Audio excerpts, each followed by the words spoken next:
Hi friends, welcome to plant class. I'm so excited for today's lesson. We get to imagine up some things and some fantasy plants, and I think it's going to be really fun. The first thing I want to do is just watch a video instead of read something like we normally do. This is a video from Harry Potter because this project is kind of based off of a part from the movie and book. I don't know if you've read it or seen it before, but I hope this doesn't ruin it. But first we'll just watch that, so here we go.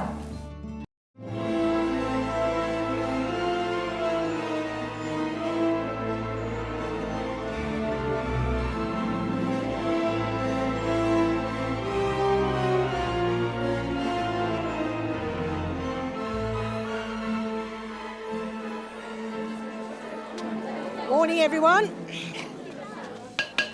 Good morning, everyone. Good morning, Princess Brown. Welcome to Greenhouse 3 second years. Now gather round, everyone. Today we're going to repot mandrakes. Who here can tell me the properties of the mandrake root? Yes, Miss Granger. Mandrake, or mandragora, is used to return those who've been petrified to their original state. It's also quite dangerous. The mandrake's cry is fatal to anyone who hears it. Excellent. 10 points to Gryffindor. Now, as our mandrakes are still only seedlings, their cries won't kill you yet, but they could knock you out for several hours, which is why I've given each of you a pair of earmuffs for auditory protection. So could you please put them on right away? Quickly. Flaps tight down and watch me closely. You grasp your mandrake firmly. You pull it sharply up out of the pot.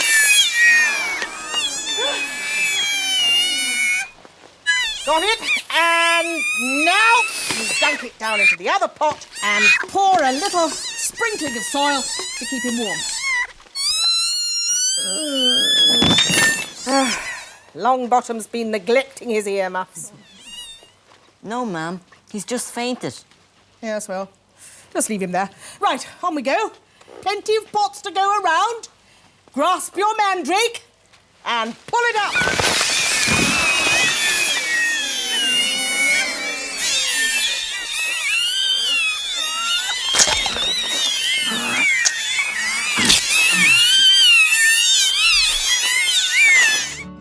So I just chose to watch that video because I think that is a fun thing to launch us into this project. Primarily, I think so because a mandrake is actually based off of a real plant in the real world that really has healing properties. So where they exaggerated what a mandrake can do for Harry Potter, it actually is a plant in the real world. So the first thing you guys are gonna do is pick a plant that you want to do this project based off of.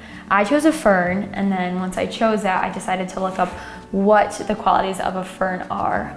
A fern is an air purifying plant.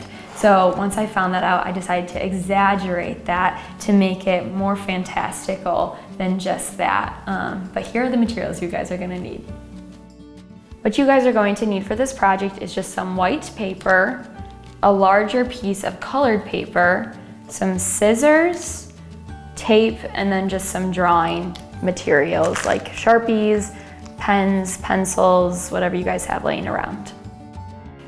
So the first thing I did was just draw a couple things on the white or scrap paper that I had. So I drew my plant and then a couple other things to make this composition fuller.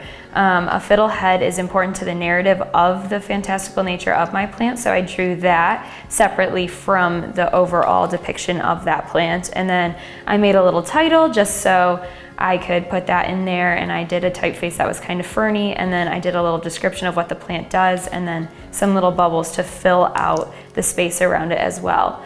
And you can just take some time to think about how this composition looks on the paper, move it around as you want.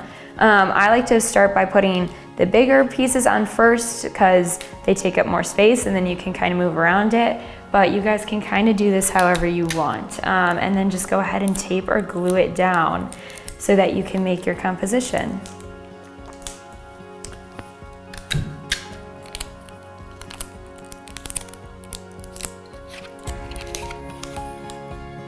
Sometimes I like to do this where I cut out a picture and then replace it on a different piece of paper because I think it can be easier to draw things without feeling nervous how they're going to turn out, because then you get to choose what is going to be in your composition and maybe what you don't want to add to it at the end. And then I also think that the contrast of the colored background with the other stuff makes it look a little fuller sometimes. So then you have a composition. So I chose a fern, and the quality that I chose to exaggerate on is the air purifying quality. I exaggerated it so much to say that when you ate a fiddlehead, which is the part of the fern that produces new growth, it's also depicted right here, that you would shrink down to a tiny person to fit into the root chamber to hang out in a place that has clean air with all of your friends. So whatever plant you guys choose, I want you to exaggerate a true quality of that plant into some magical quality that is really fun for you. I hope that you guys had fun stretching your imaginations. I know that I did. If you had so much fun that you want to keep doing it, you can go ahead and make a whole ecosystem with plants with natural and magical properties and kind of see how they fit together in this world. I hope you had fun with this project, and I hope you guys have a good rest of your day.